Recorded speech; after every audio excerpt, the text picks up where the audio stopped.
From the WNYO studios is the 2019 SA Presidential Debate with your host, Michael Marrano. Hello and welcome to the 2019 SA Presidential Debate. I'm your host, Michael Marrano, and today we are going to firstly have the SA Vice President interview with Takeena Strachan, and then right after from that, we're going to have the SA debate between Omar van Reenen and Baldwin Lawson. And how that's going to be structured is that debate will be set up. I will ask each candidate a question. They will have 2 minutes to answer, and then I will move the question on to the other candidate, and that will go on and so forth. After each question is up, each will have a 2-minute open discussion between the two on the topic. When we come back, we're going to have an interview with the SA Vice President candidate, Takeena Strachan. It's that time of year again. Classes are back in full swing. You're getting used to the homework. There's an SA presidential debate happening on But wait a second. There's a presidential debate for the Student Association? That's new. It's the first SA presidential debate on WNYO. Tune in Monday, February 25th at 6:30 p.m. to hear the candidates for president and vice president debate over pressing issues at SUNY Oswego. It'll be an important debate between the people who will be making enormous decisions that impact you, whether you're on campus or in town. Submit your questions to be asked on the air on Twitter with hashtag AskOz. That's AskOZ. Just to recap, first SA presidential debate, Monday the 25th at 6:30, on air and online at WNYO889.org. Don't miss it.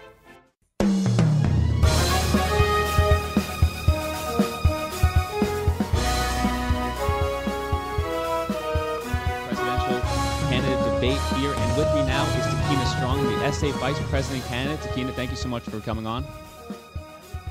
My first time here. I'm really excited. We're glad to have you here. So at first, you just want to tell us about yourself? Yeah, I'm currently a junior studying political science with a minor in communications, and I'm looking forward to, once I graduate, really get into the field of civic engagement and public policy. So what interests you in becoming involved in SA? I came and I really wanted to get active. Back in high school, I was in student government, and so this was the closest thing towards it, obviously.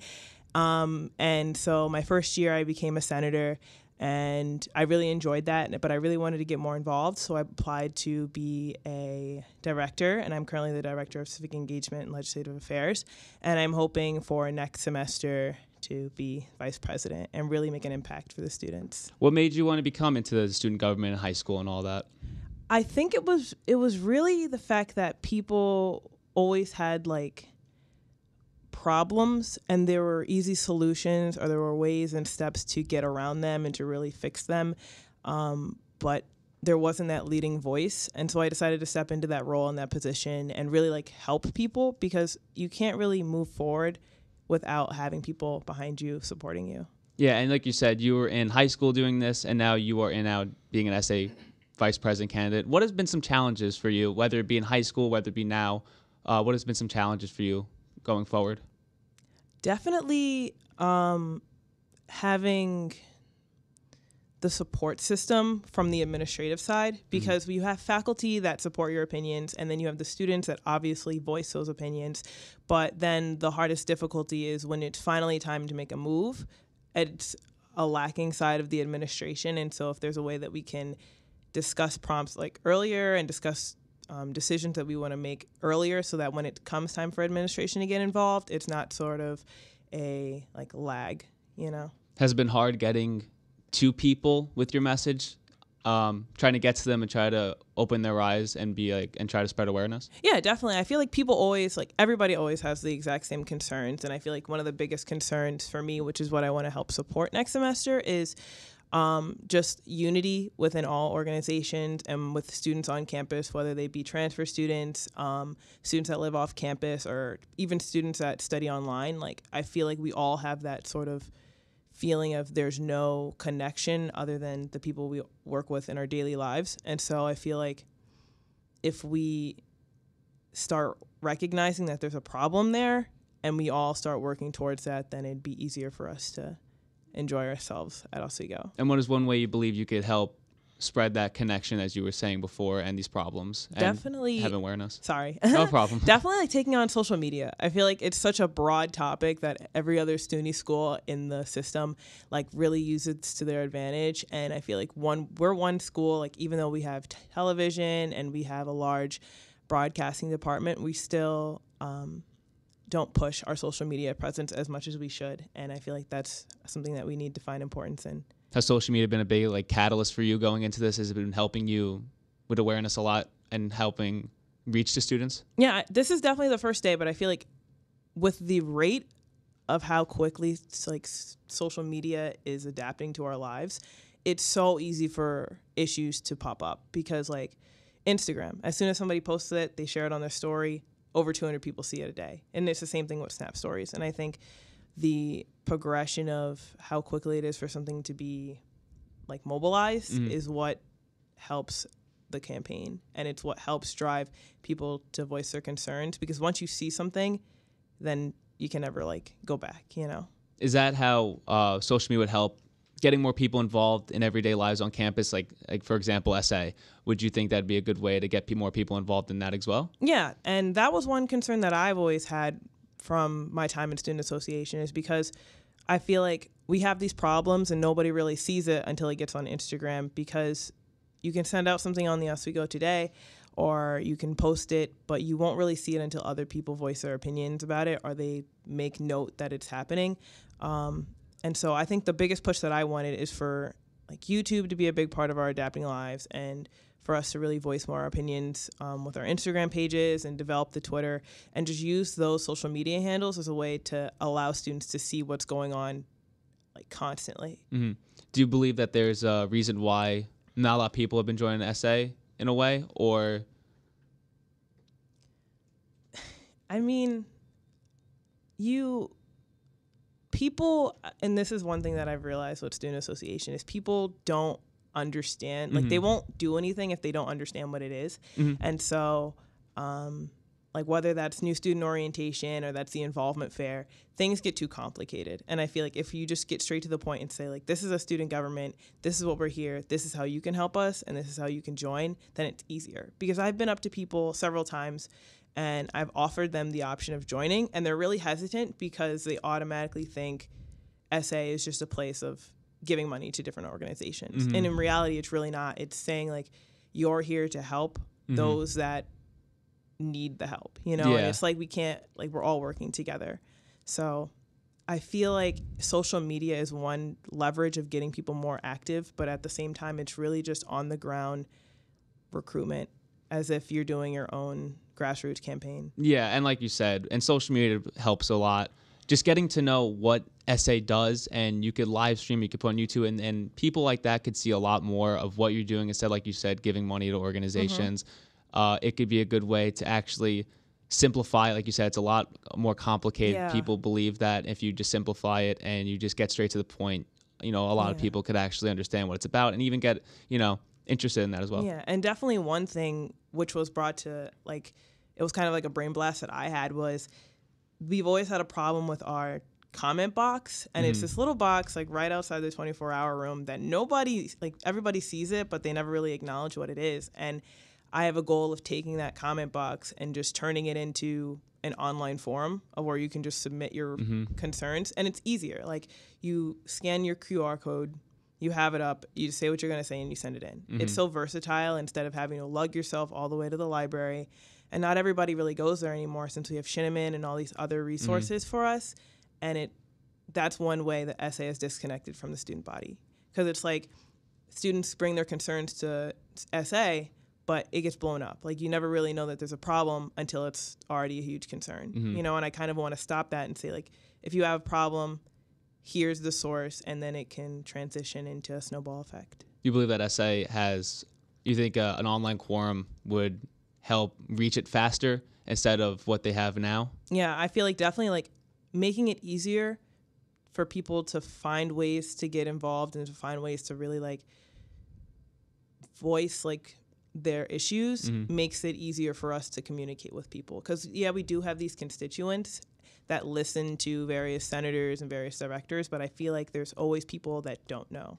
Yeah. And to make it easier for them to know by giving them online resources is definitely one way that we can fix the problem. Yeah, especially with online quorum too. A lot of students can easily access that and go right to you, instead of maybe they don't know how to, and then they believe it's just so difficult, and then they're not even going to attempt. I think an online quorum would be a good idea, like you said. Absolutely. Another thing, with the biggest problems, what do you think, needs help improving first around this campus? Around this campus? And this is one thing that I hold strongly because I'm so involved on campus, but I definitely think it's the connection between all organizations along different, like whether they're SA funded or they're not. I feel like between Alana organizations, Greek organizations, and different organizations that are categorized differently, there's always a disconnect. Because I know I have one friend who is part of Cut the Craft, and then I have another friend that is a part of a Greek organization. But they never connect themselves. And so you have... Between each other? Yeah. Okay. Yeah, there's no connection between Greeks, and there's no connection between students that represent Alana or students that just represent other clubs in different categories. And I feel like I would like to bring them together to change their goals and their, like... To change their goals and their... I'm trying to find the word. Like what they represent so that it's more for the students. Because, like... There's so many clubs on campus, but there's a lot of them that kind of get washed away because of the amount of people that kind of notice that they're there, you know? Because for the Spring Involvement Fair, only about 100 tables are able to be reserved, but there's more than 100 clubs on campus, you know? So if I feel like if we make it easier for the clubs to come together and work together, then it's easier for students to get acclimated and to surround themselves with more people. What's one goal or one message you think that each organization should have to people that are interested in what they do? In joining their organizations? Yeah. I definitely think it's publicity. You know, you have to be, if you want to be an organization, you really have to be out there and you really have to be advertising and collaborating with different organizations to spread your word. And it's hard, but I find that if SA helps and provides these resources to help grow and build ways to involve students, that's one less student that sits alone in their dorm room bored, and then that's one less reason for people to not want to be a part of the organization. You know? And I think SA should develop more skills to support the organizations just on lower levels of how, because a lot of organizations don't know how to do certain things, you know? Yeah, and you bring up a good point too of each, you say that Greek life and people that are involved in Alana, they should be connected, but they're not. There's a line drawn between them. That's also a good example between the radio station here, the television station, and the newspaper. It all works very well together, and it just would be better if everyone just kind of work together and try and strive towards one goal. Yeah. Absolutely. And I think, and I'm, as a student of a Greek organization on campus, we are given a pamphlet of standards of excellence, which is a list of things that we're having to accomplish. So I feel like if SA is to supply these organizations with a sheet saying, here are the goals and ways that you can strive to be a good organization on campus, and say, try collaborating with different organizations and getting together with organizations outside of your, stemming council, and really work to build and get together. You said you're part of a Greek organization. What is one thing you believe that you've gotten out of that has been so rewarding so far? It's definitely the leadership and the working with different personalities, because there's so many different people that have so many different point of views, and you really have to listen and you have to understand where they're coming from in order to make a decision on the next best step. Because you're not always going to be able to work or be best friends with somebody, but even if you can understand their viewpoints and understand how they think of things, I feel like you're able to come to a consensus whether you can agree or you can both mutually agree to disagree. And yeah, like you said, it gave a lot of leadership. How has it been giving you a leadership type of trait? Oh, how from my organization? The organization that I'm a part of, it was kind of a idea of mine, and so I gathered these young women and we decided to make an organization on campus, and it was a lot. It takes a lot, but it was successful.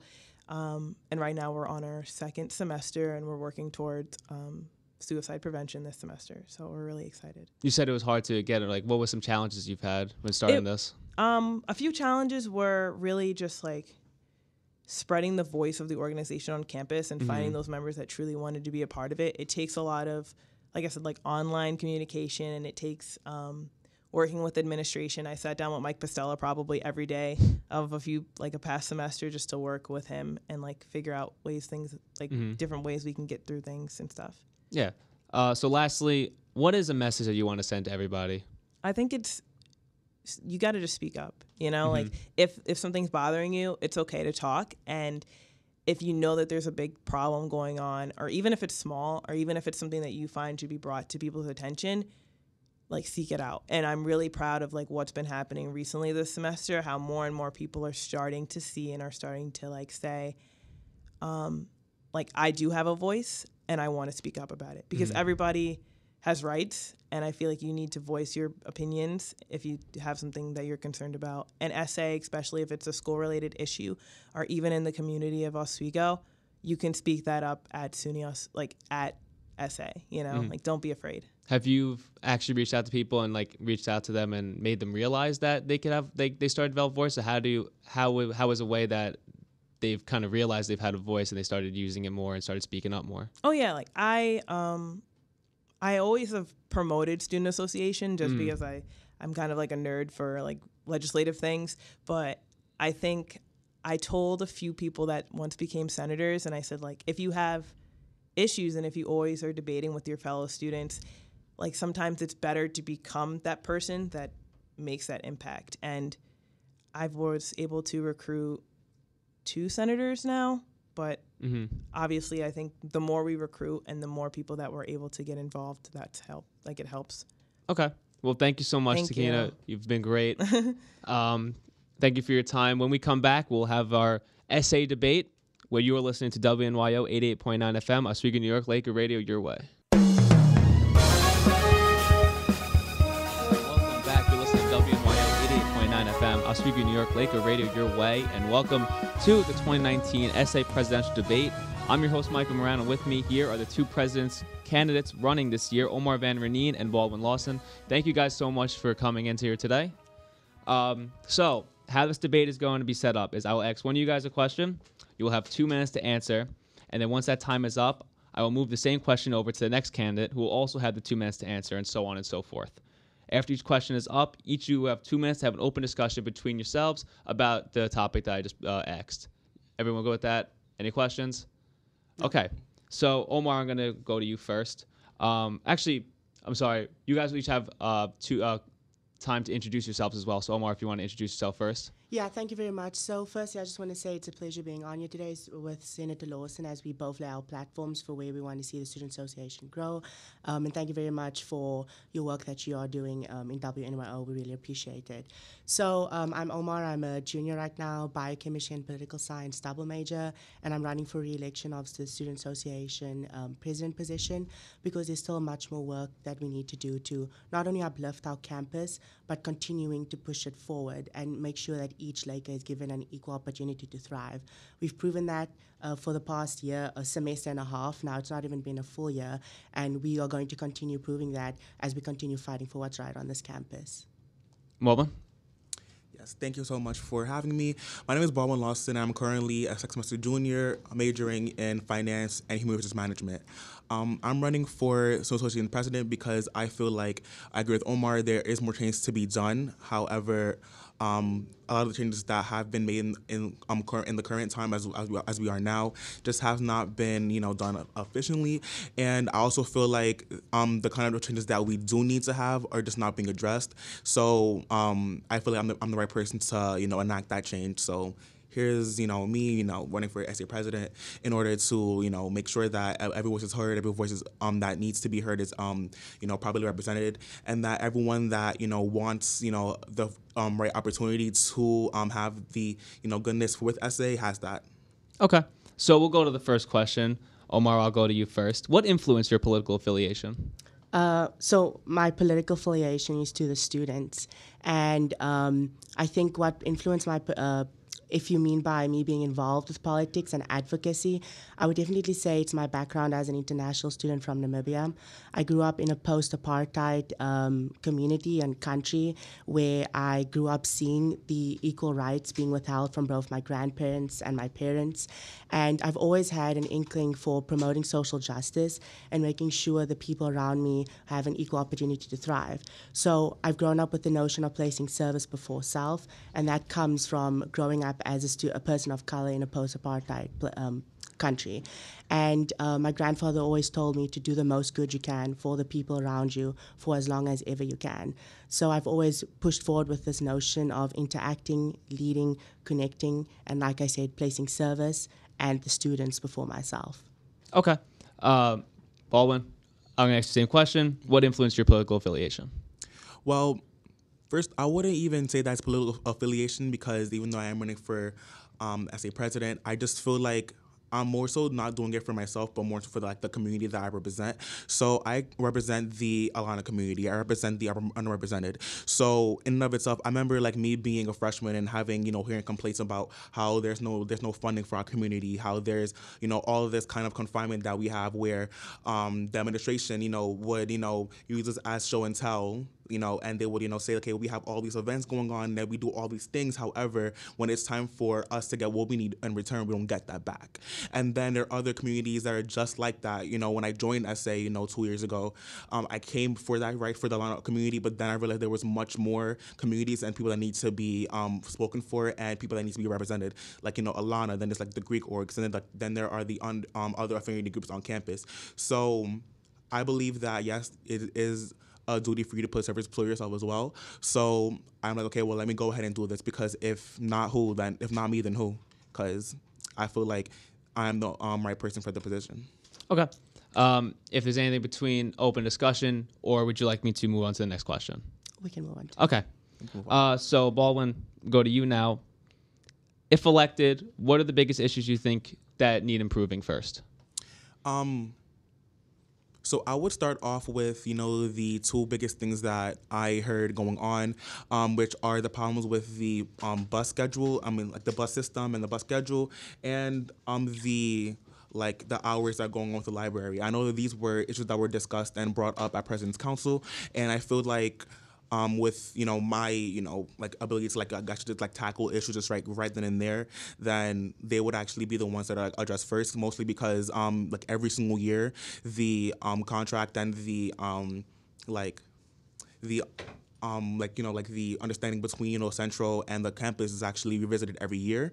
So I would be able to revisit that even before we even move into this fall semester.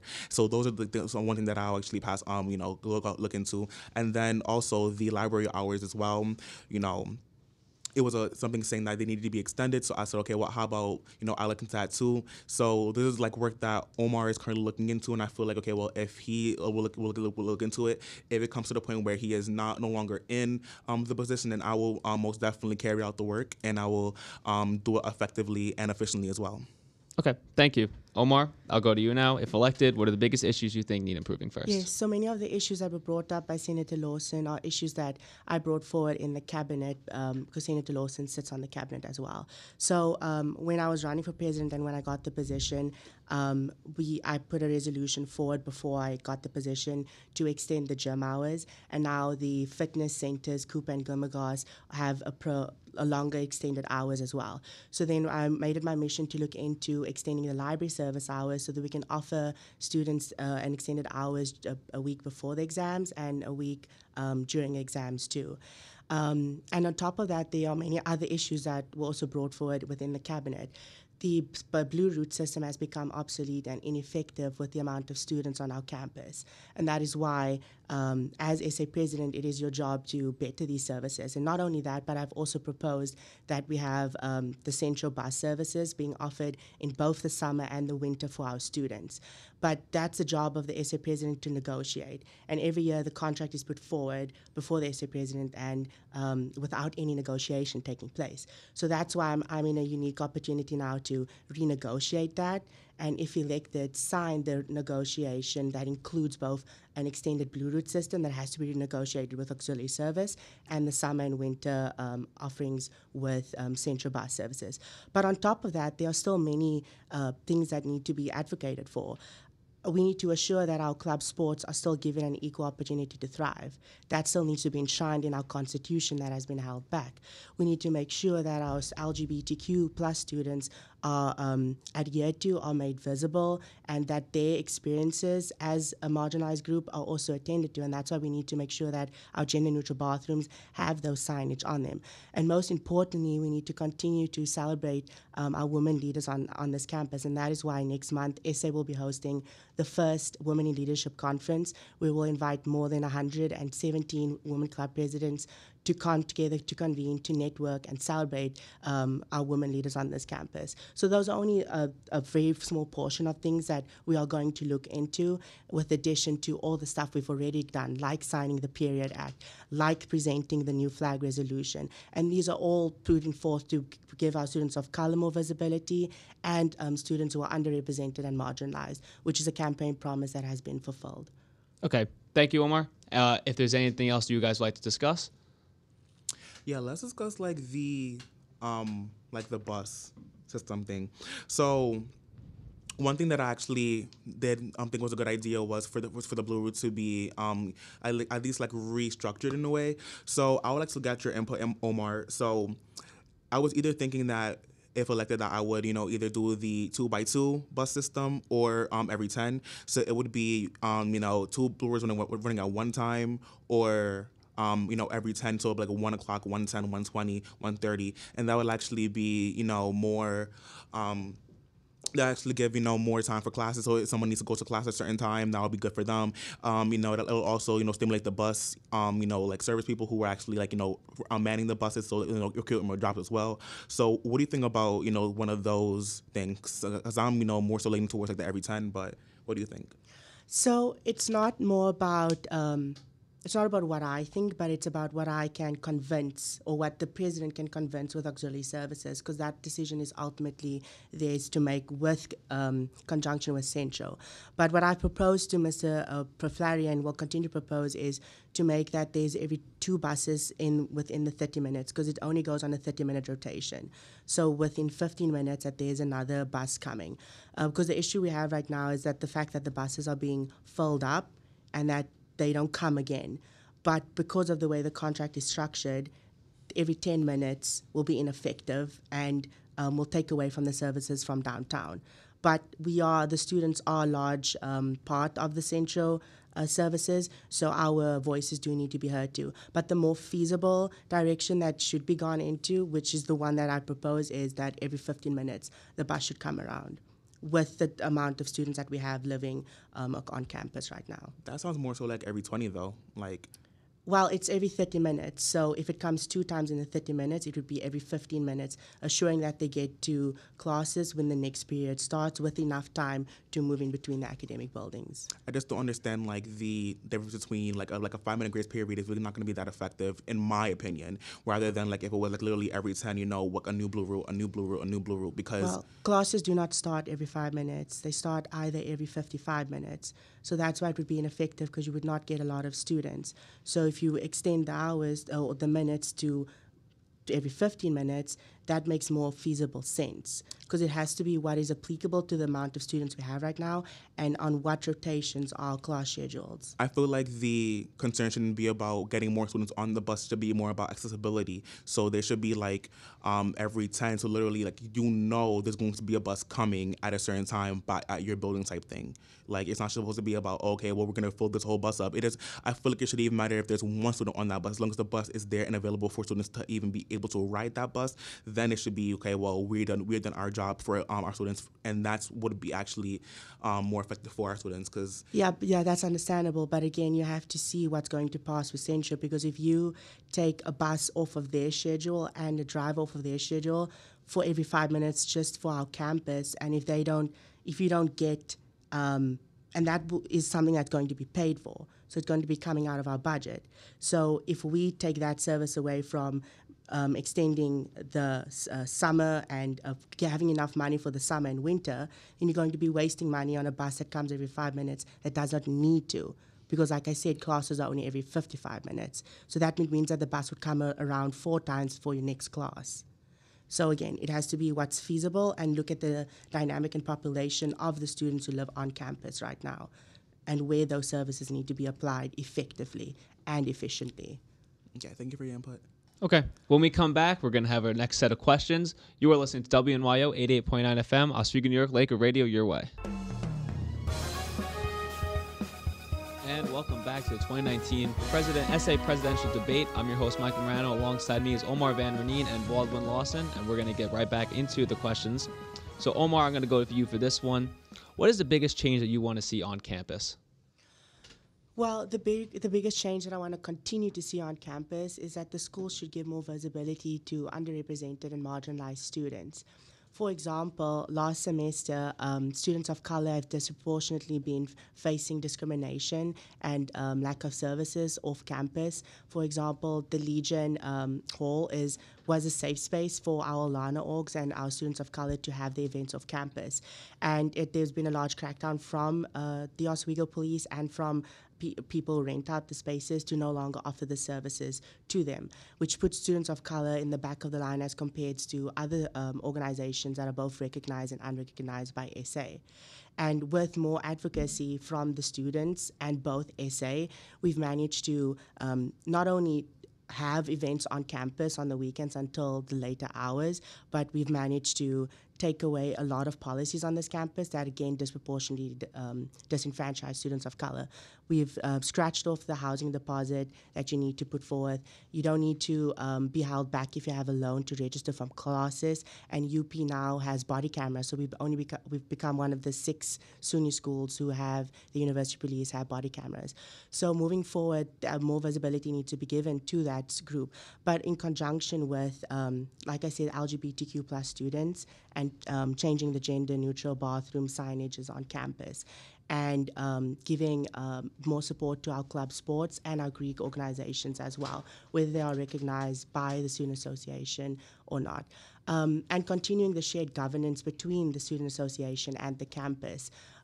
SA has moved away from being just a bank to actually starting to listen to students and advocate for students. And that is why I've stressed on the importance to push and uplift this campus forward. If you look at from the time I took office until now, students have become more aware about what's going on this campus. For the first time ever, we've had more than 21 students coming to SA and advocate for policies to push this campus forward, like the flag resolution. We've had 90 students come in and voice their concerns for flags to represent their community and make them feel welcome and included on this campus. So there's much more work that needs to be done with sustainability, which we've already done, and diversity and inclusion, and making sure that SA remains transparent and held accountable to serve for and by the students. Thank you, Omar. So, Baldwin, I'm going to send it to you now. If elected, what are the biggest issues you think need improving first? Well, first, I believe that there needs to be some kind of restructuring within the SA, and that is like literally from like this kind of internal work. I believe that, and not even I just believe, like I've like seen and I've heard students tell me in the past that they're scared to come to an SA meeting because they feel like they're going to be pushed away or going to be judged by people who are senators or people who are in the cabinet because they want money that SA doesn't want to give them, or they're going to be be rated by the people who are in upper leadership type thing. And that's just not what we are here for. We need to remember that as Student Association, that even though we oversee 200 organizations on campus, that overseeing does not mean overpowering. And that we need to remember that we need to remind our organizations that we are here as a resource for our organizations. And in and of itself, that would actually push students to actually want to be more involved with SA, and that is also what I want to see. I want to see more involvement with SA because people understand that SA is our student government, our student governing organization, and they need to understand that their representation on SA would actually trickle down to things that needs to be done on campus. And furthermore, what I also want to see is more, inclusion for our, Alana organizations and our Greek organizations. There's always talk about visibility, but okay, we're seen. What's next? Like, it's always, they want to take Alana and then, showcase our events that we have on campus, but they don't want to fund them. They always want to talk about Alana, being, making the campus the most diverse, but they don't want to, give us recognition and give us the actual respect that we deserve as a community. And that goes for Greeks as well. Greeks are not even funded, yet Greeks are one of the if not one of the most organizations that actually do community service on this campus. So we need to remember that what we are here for is for the students in our organizations, because without these organizations, Oswego will not be what it is today. Oswego will not be, the grand, diverse, uplifting campus that we have so far. And that's why I feel like we need to get, we need to remember that we are here for the students. We need to bring that back, and we need to bring that to a point where we want students to understand that we are there for them, and that's going to be that on that. Okay, thank you. Any questions, any discussion you guys would like to talk about, or would you like me to go on to the next question? I would like to follow up on a few things. So just to also clarify, the Student Association is moving towards where it includes more students on both its legislative branch and on the other branches, as well as like the court and executive branch. I've appointed the most diverse cabinet in SA's history that are truly representative of the Student Association. And most of those students aren't within SA. They've come from outside of SA to help push the organization forward. With regard to the flag resolution, the Alana orgs are the ones that have been working with my cabinet to make sure that that resolution gets put forth on the Senate floor. So SA has been listening to the Alana organizations and trying to put its best foot forward and how we can support them. I've made sure that we fund the Alana Peace Walk to, for example, we've helped assist students to go to the walk off campus and provide funding for those things. There's always been an open door for SA to work collectively with Alana and make sure that Alana also, or that we find and bridge the gap between other organizations, whether it's club sports, multicultural, theater, that that bridge gets, that we bridge that gap. And we've seen at President's Council, where we've had the highest amount of presidents come to a President's Council meeting, that they've begun to work collectively with each other. So it's understandable to point fingers about where there needs to be more work that has to be done, but you also have to see it from a point of within a semester until now, with the amount of stuff we've already accomplished, with more time, where we can go to greater horizons as a collective effort as well.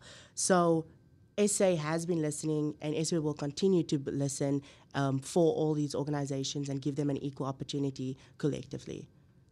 Anything to add? Yeah, so the problem isn't that SA is not listening. SA is definitely listening, and that's why SA needs to be growing and becoming more of a self-official organization. That's not the problem. The problem is more so the administration listening, because we have SA.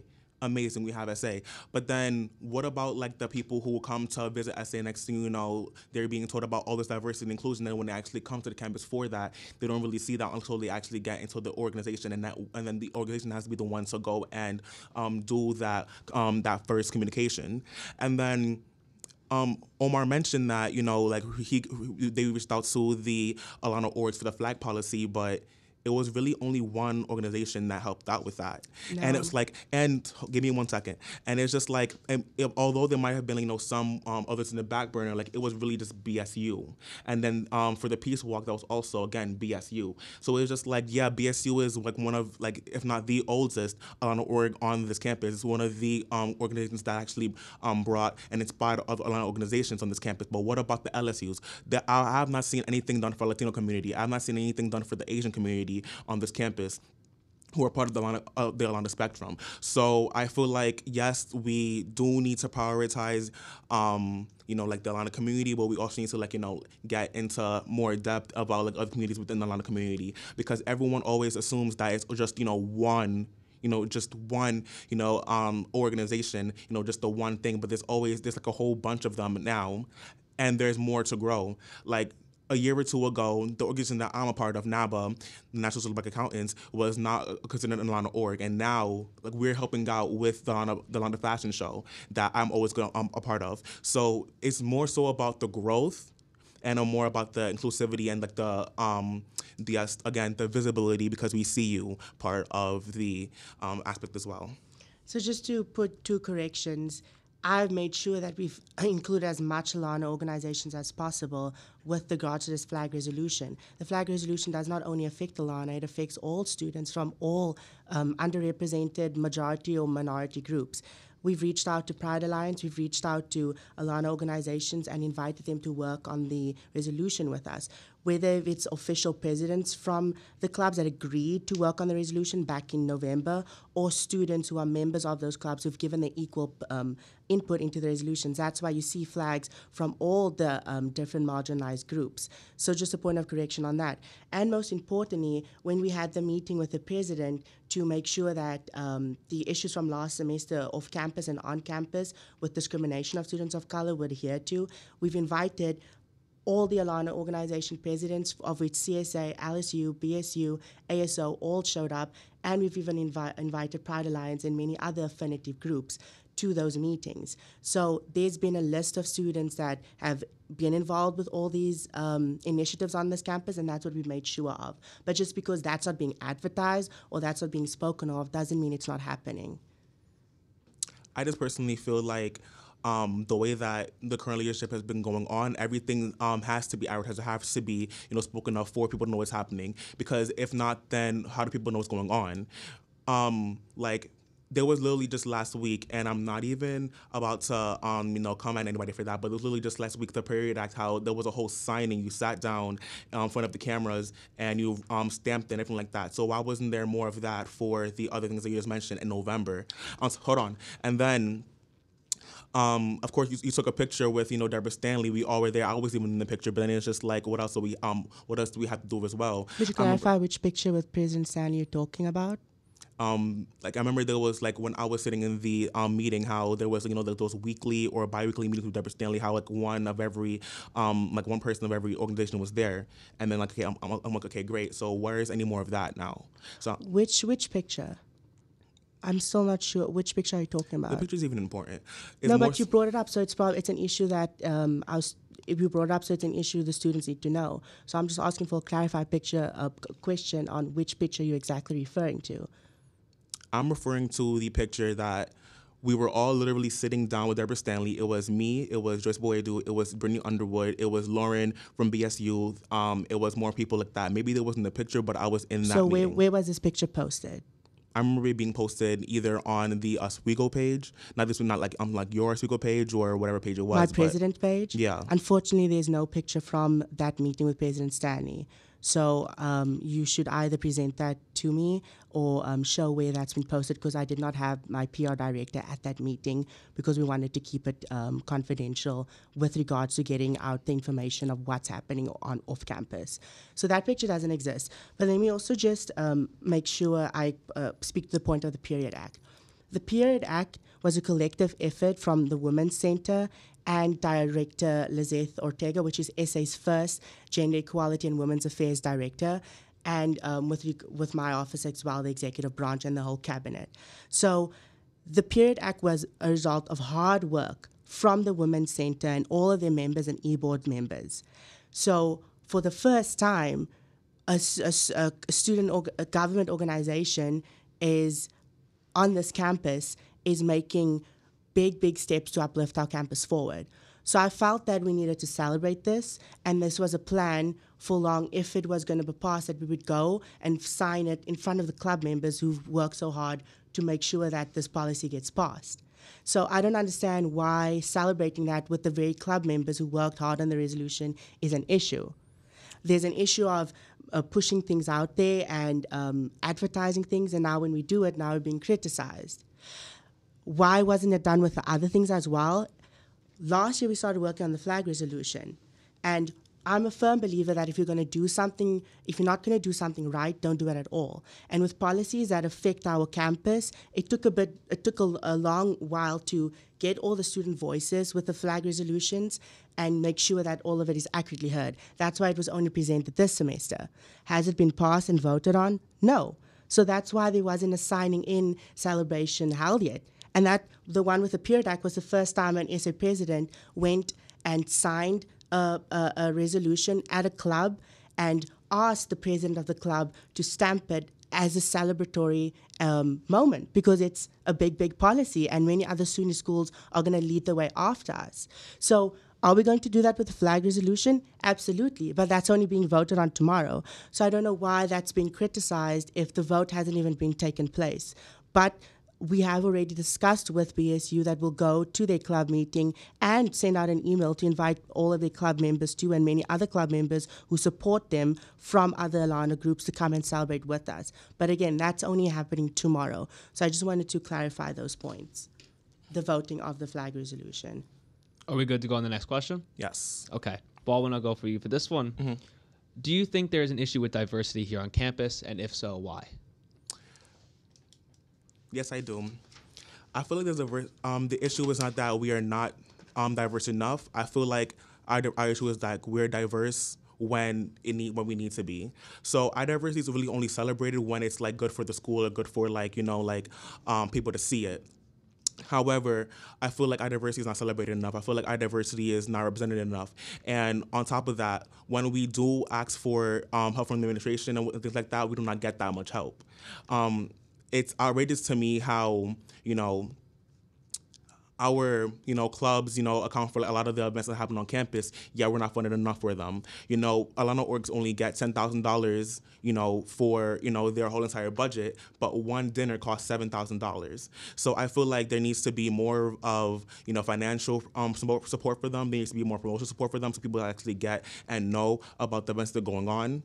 And on top of that, there just needs to be more of restructuring with the entire organization and the administration as well, for them to not just use us as one of those peekaboo or jack in the box games, only taking us out when they need to be when it looks good. We need to be celebrated at all time. We need to be celebrated all the time, and that's my issue with it. Okay, so Omar, I'll ask you the same question. Do you think there's an issue with diversity here on campus, and if so, why? So there is an issue with diversity. But there's a larger issue with inclusivity. Our school every year becomes more and more diverse. Our freshman class right now is the most diverse ever at close between 35 and 40%. So each year the school is growing its diverse populations with regards to immigration status, religion, sexual orientation, nationality. The school is getting better at that, but they're not getting better at the inclusivity part, and that is something I've said last year in the campaign. But now, with the inclusivity part, that is something that's going to change with the passage of the flag policy. Are flags going to solve issues of diversity? No, but it's going to get us to where we make sure more students feel included on this campus. With regards to funding for Alana, that doesn't come from the administration, that comes from us. And who votes on the budget? People from the SA executive branch and senators themselves. The finance committee, which Senator Lawson is the chair of, votes on budget. They have voting members who sit on budget council and determine how much each club is getting. So, of course, we would like to fund not just Alana, but all our clubs the appropriate amount of money that they need. That's why we saw with Equal Pay, where we were literally doing illegal actions and not funding our men and women clubs equally. We continue to see that with Alana doing bigger and better programs every year, but they don't have the adequate funding. So what is needed? First, you need students who are in the Senate to vote and vote accurately to give those organizations funding that they need. You need to train the organization treasurers to budget wisely and present to the budget council the money that they need and make a strong case for it. But most importantly, you need steadfast leadership to make sure that that budget gets implemented physically, properly, and adequately. That's why I'm running again, because every year there's turnovers in SA and things can't get built on and carried over to make sure the organization prospers. The Student Association is a $2 million nonprofit. It is not a club, it is not an organization, it is a company, and it needs steadfast leadership with experience to make sure that not only does our campus prosper forward, but each student organization is given the adequate funding and that no student organization gets left behind, from Alana to club sports to special interest groups as well. Okay, so I'll leave that floor open if you guys would like to discuss anything, or we can go on to the next one. On to the next one. Next one. Okay, so when we come back, we'll have the last two questions that we have here. You'll be listening to WNYO 88.9 FM, Oswego, New York, Laker Radio, your way. This is WNYO 88.9 FM, Oswego, New York, Laker Radio, your way. And welcome back to the 2019 SA Presidential Debate here. We have the last two questions, so we will go right back to it. Omar, I will go for you for this question. What would you do to help the school's organizations whose budgets were recently cut? So the reason why the schools organizations or SAs organizations budgets were cut, and that would be the clubs across the board, because each club was taxed from last year's administration to give more funding to the equal the pay initiative. So the model right now that we have for equal pay is that each club is given dollar for dollar, the same amount, and that's not physically responsible and it's not feasible. So where we need to go to is that each club starts at zero-based funding for club sports, and then from that they apply for grants to go on conferences, but they all get the same amount of budget, but then they can build on that. So we need to move to that system so that we don't continue taxing clubs. We also do need to increase the student activity fees by more, because for our student body, we do have the most amount of clubs in the SUNY system for a 4-year comprehensive college. We have more clubs than University of Buffalo too. That's because we want to make sure that all students can do their passions at Oswego and take part in different leadership skills that have different attributes. So we don't want to limit the amount of clubs that are being grown at our campus, but we do want to adequately fund them. But we do need to change the model of where our club sports are being funded if we want to continue to fund club sports. That is why we have proposed a bill last year to get to that model, but it was tabled by the Senate until this year.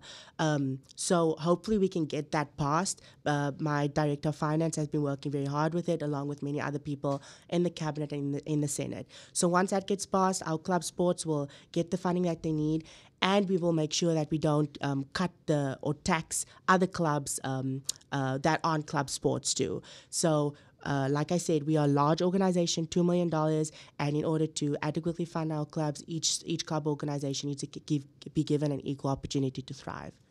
Thank you. So, Baldwin, I will shoot the question to you as well. What would you do to help the school's organizations whose budgets were recently cut? So the zero-based budgeting is a really good idea. Also, what I would do, what I would also want to enact is different budgets for different groups of people. So one thing that I actually want to get accomplished is is like the budget for the club sports, and the budget for the Lawson groups, and then the budget for the community groups, and the budget for the Greeks, and then the budget for whatever. And then those budgets will actually be decided on by a budget council. So then the budget for the club sports currently is $300,000. So why don't we give I'll separate some money from that, from like the Lawson orgs for by $100,000 and split it from and then so on and so forth. Do you understand what I'm trying to say? So it's just like that's what I feel like if you more so separate these fundings for different clubs, then these clubs will be able to request money from a pool of like that of their funding that they'll be able to fund for.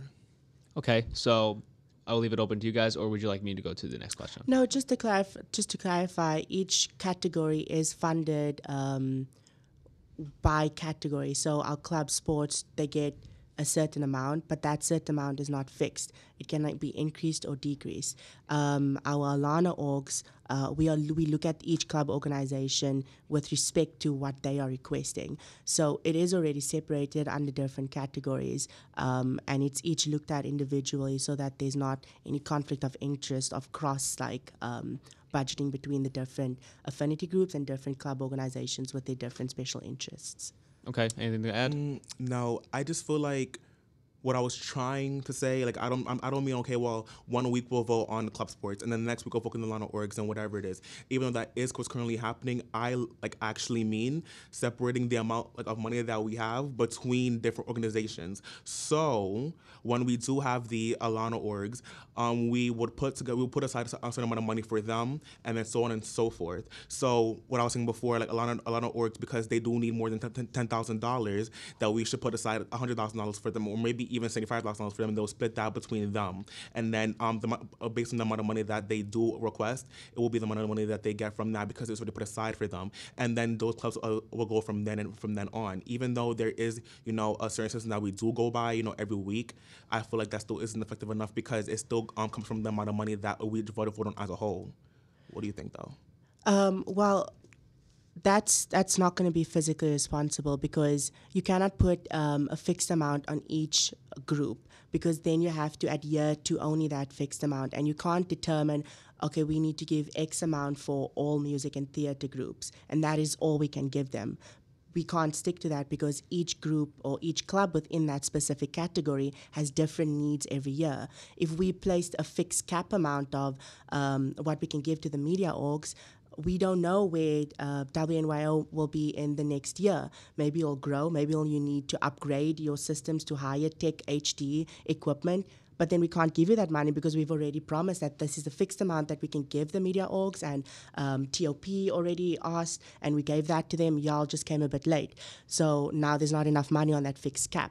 So I do not believe that that is fiscally responsible, and we are looking for a greater model that gets us to where we are not budgeting in the red, but placing a capped amount on each category is something I highly, highly advise the new director of finance not to go into, and that is something I would definitely not look into because that can it can drain some clubs and prevent other clubs from prospering forward and growing.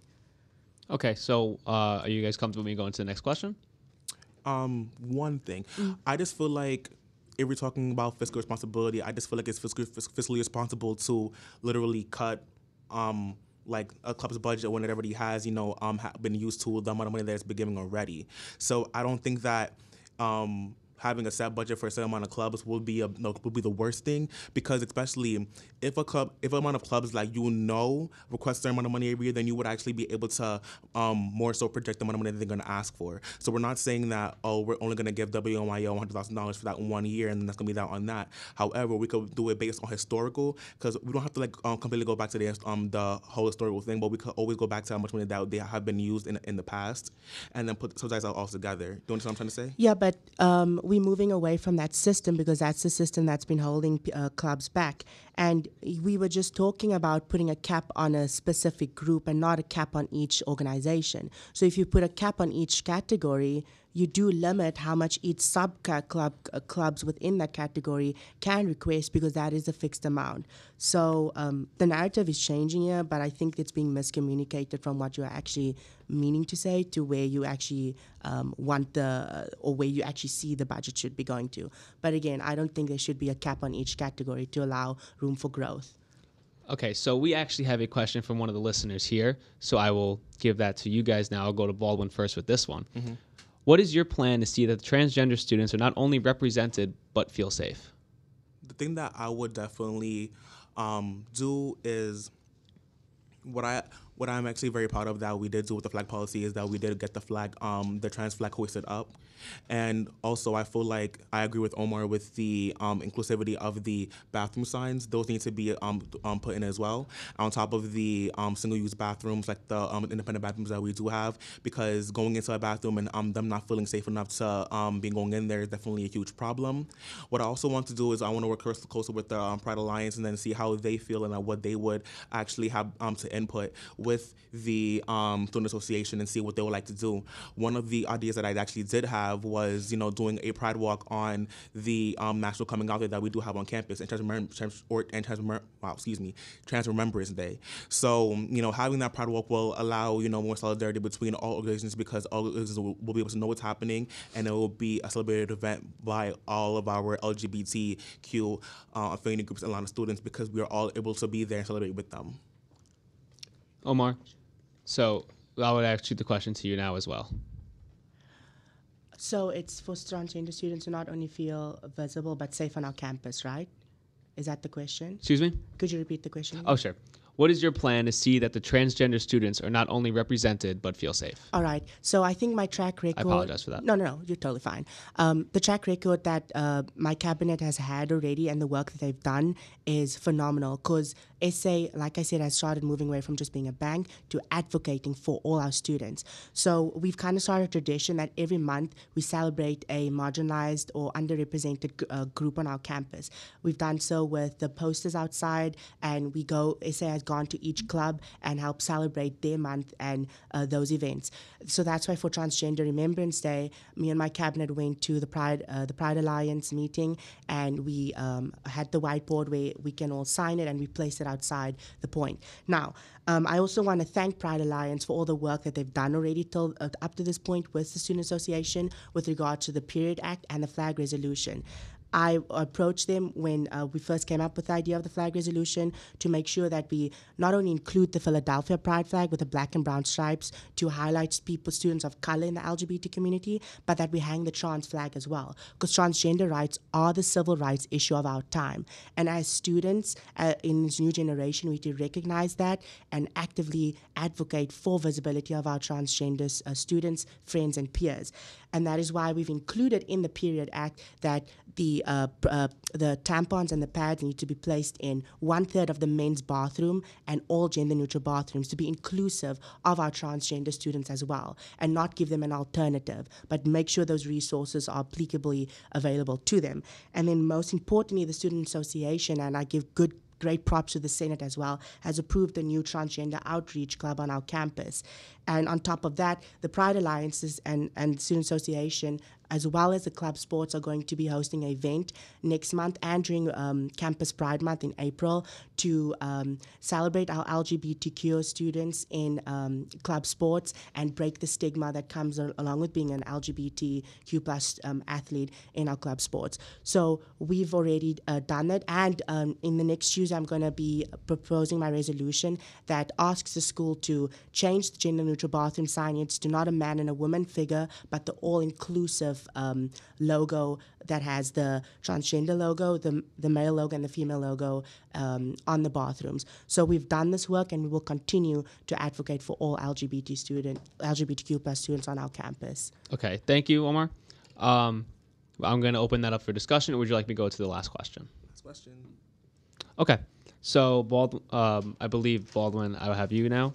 Mm-hmm. How do you plan to handle the First Amendment issues, such as the one we recently had on campus? What I plan to do is, when I was first caught wind of the situation, I wanted to be very clear that even though we do have, our free speech, we have our free speech, something like that, there is a way to say certain things. So my belief is that even though we do have, the right to speech, we should not be also saying bigoted things towards other people, or saying that people do not belong on this campus. So in regards to free speech, of course, we should always, promote that we have free speech, but we should also promote, respect on this campus and how we need to be more accountable for things that we say. I believe that, and I'm going to, directly, address an issue 2 weeks ago with the Young American Freedom Table. I feel like that issue was not properly addressed, more so because it went from free speech to literally telling immigrants to go back to their country. So these people were literally standing in front of a building that houses DACA students, international students, and people who are coming to this country and feel like they are not safe because they can get taken away any moment, or feel like their family back home could get taken away every moment. So for people to go and say, okay, well, we're just gonna tackle free speech, or we're not gonna, address the actual pressing issue that made the students feel that way in the first place, that was unacceptable to me. So I feel like, yes, we do need to remember that we do have free speech and that people are able to say what they want to say, but we should also remember that we need to hold them accountable for things that they say. Remember that, anything that they say can be taken the wrong way, and I feel like in that case, for the past several weeks, it really has been taken the wrong way. Okay, thank you. Omar, I will send it to you now. How do you plan to handle the First Amendment issues, such as the one we recently had on campus? Yeah, so I think what recently happened on campus is another example that our school is increasingly diverse, not just with race, religion, immigration status, but with political ideology as well. And there is, again, a perfect example that our school struggles with the inclusivity aspect of it. Every student is protected by the SA and US Constitution to free speech. That is one of the great things that makes America a very open and welcoming society, and that is why I have the liberty to express a lot of my free speech and be who I am and comfortable in my skin in America, because some of these liberties are not given to me back home.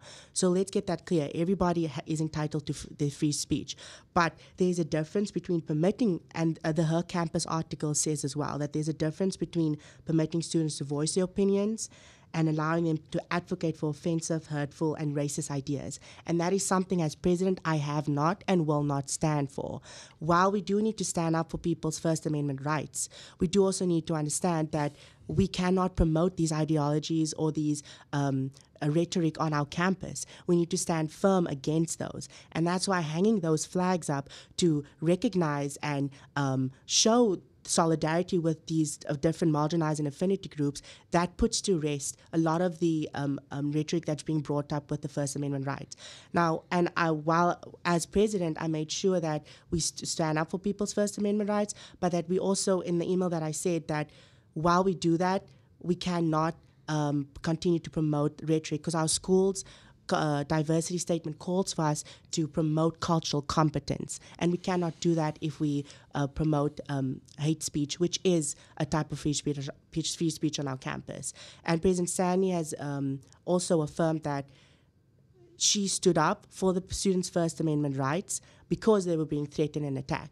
And that is something that we cannot allow on our campus as well. So I think SA has done a good job with handling the situation.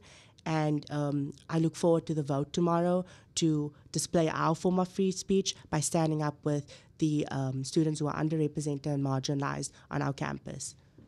Okay, thank you so much. Now, that'll be the conclusion of our questions. So now you two will have an opportunity to have a closing statement and explain why you believe you should be SA's president. So Omar, you can go first for this one. So again, I want to thank the students for giving me this opportunity for the past semester and a half to not only advocate for their voices, but to make sure that each student has a seat at the table. And that is something that as SA president or as president of this organization, you should do. You should not only make sure that resolutions are passed or policies are brought up that push the campus forwards, but that they are advocated for with the administration. And that when you go with these resolutions to push this campus forward, that each student's voice is heard and accurately advocated for. From my time as senator, back when I was a freshman until now, I've written more than 30 resolutions, of which 75% of them are resolutions and the others are bills to fund clubs. And all of those resolutions have grown, uplifted, and pushed our campus forward in some way or another. From my first one that asked the school to recognize Black Solidarity Day till my latest resolution in conjunction with other students who've helped me work on it, like the Period Act, to set precedent on this campus. So I wake up every day with a driven determination to work for the students and be a president who advocates for all students to be heard. Again, fighting for what's right is worth it. And through my time as president, I've known and I've seen that every change is followed with resistance. But it is those who believe in themselves, the people they fight for, which for me is the students on this campus, and their beliefs that make positive amendments for this world. And every day, I'm confident to say that under my leadership, along with my cabinet and hardworking senators and other SA officials, many club presidents from Alana to club sports to other special interest groups have worked to make those positive amendments on this campus to push our campus forward into great horizons. So I ask the students for their vote again to not only make the platform solidified or build a great foundation, but to continue the work that we are doing to make sure that the Students Association and its non-profit status becomes a flourished organization that ensures that all our Lakers have an equal opportunity to thrive. And if I'm so fortunate enough to have this position again, I'll continue to wake up every day with the driven determination to work for the students. Thank you, Omar. Baldwin, any closing statements and why you believe you should become SA's president? So first, I'd like to start off by saying thank you to everybody that allowed me to, be, grateful enough to have this position I'm currently in right now. I want to thank my campaign team, everyone that helped me to, make my flyers or get my petitions, everything like that. So I like to thank my students for doing what they did for me. I believe that I would like to be president because I feel like there is change that is necessary, and that all of the things that have been addressed by students just are not being addressed, and does not have been addressed fast enough. So I believe that under my leadership, that these issues would be addressed and would be addressed more efficiently and more steadfastly. So, yeah, pretty much for me. Thank you. Thank you guys so much. You guys have been both great candidates. Thank you so much for listening to the 2019 SA Presidential Debate. I'm your host, Michael Marrano, and make sure you go and vote March 7th to 8th for your SA president. Thank you so much. You're listening to WNYO 88.9 FM, Oswego, New York, Laker Radio, your way.